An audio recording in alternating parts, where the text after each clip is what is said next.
J'écoute des pasteurs dire que les crimes rituels, ce sont les animistes qui sont à l'origine.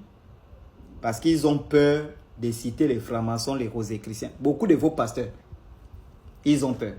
Mais moi, je suis formel. Je vous dis, voici où vient les crimes rituels. Parce que c'est ce livre-là qui a donné naissance à la franc-maçonnerie.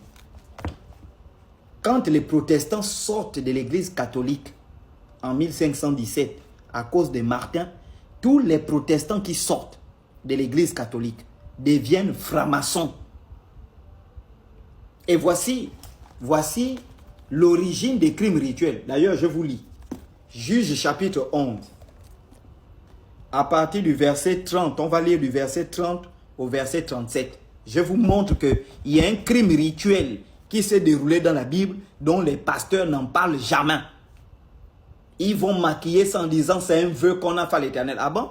L'Éternel va accepter qu'une fille vierge se fasse brûler. La pauvre, elle est même partie pleurer pendant 2 mois dans les montagnes avec ses copines pour dire que je vais faire comment? Je vais faire comment parce qu'elle était vierge. Elle voulait se faire baiser. Jephthé, donc le fils d'une prostituée, fit un vœu à l'Éternel et dit: si tu livres entre mes mains les fils d'Ammon, donc les Ammonites, quiconque sortira des portes de ma maison au-devant de moi, en mon heureux retour chez les fils d'Ammon, sera consacré à l'Éternel et je l'offrirai en holocauste. Ce qu'on appelle l'holocauste, c'est le fait de brûler quelqu'un vivant. C'est ce qu'on appelle l'holocauste. Donc il fait un vœu à l'Éternel, le Dieu d'Abraham, Dieu d'Isaac, Dieu de Jacob, que les chrétiens prient. Il a fait un vœu que si tu me donnes la victoire, si tu me donnes le travail, si tu me nommes au gouvernement, je vais brûler mon enfant. La première personne qui va sortir de ma maison sera brûlée, que ce soit ma mère, que ce soit mon fils, que ce soit ma fille.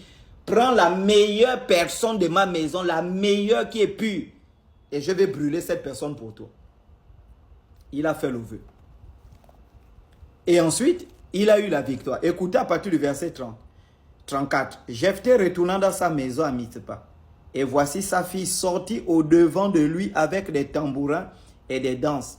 C'était son unique enfant. Il n'avait point de fils et point d'autres filles.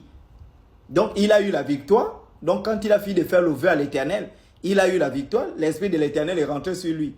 Il a combattu les Ammonites et il a eu la victoire. Quand il revient, l'Éternel savait qu'il n'avait qu'une seule fille unique.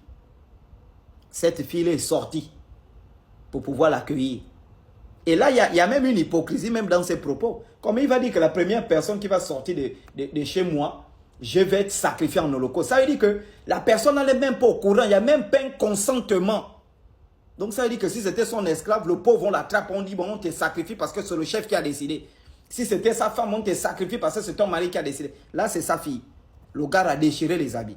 Écoutez à partir du verset 37, sa fille va pleurer. Elle dit à son père, que ceci me soit accordé. Laisse-moi libre pendant 2 mois. Je m'en irai, je descendrai dans les montagnes et je pleurerai ma virginité avec mes compagnes. Elle a dit à son père, un criminel qui a fait un vœu à leur dieu sanguinaire et satanique, qui est en même temps le dieu de la franc-maçonnerie, le dieu de l'église catholique, qui est en même temps le dieu des pentecôtistes, le dieu des éveillés, le dieu des protestants. C'est ce dieu-là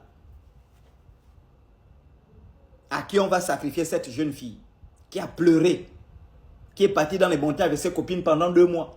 Et elle est revenue, son père l'a sacrifiée en holocauste, on l'a brûlée vivant, elle était vierge. Les poils, vraiment, son con qui allait servir. Elle avait un bon petit cul, un bon con, bien rose encore, propre. Kiev, c'est-à-dire première main, qui devait servir en Israël. On a brûlé cette petite-là en sacrifice à Yahvé. Yahvé n'a pas refusé ce sacrifice, il a accepté ce sacrifice. Et vous venez raconter aux gens des bêtises que ce sont les animistes qui commettent les crimes rituels. Donc Jephthé était animiste. Si les animistes commettent les crimes rituels, ça veut dire que donc les animistes prient le vrai Dieu. Puisque Jephthé n'est pas animiste, on voit que Jephthé c'est un juif. Hein? Mais qui fait des sacrifices à Yahvé et Yahvé accepte. Vous êtes des vrais connards. C'est pourquoi vous ne venez pas de débat. Vous restez sur Internet à raconter. Parce qu'en débat classique, Mangong, je vous fais perdre les pédales. En débat classique, c'est tout tôt, une bonne fois, tu meurs. Jung.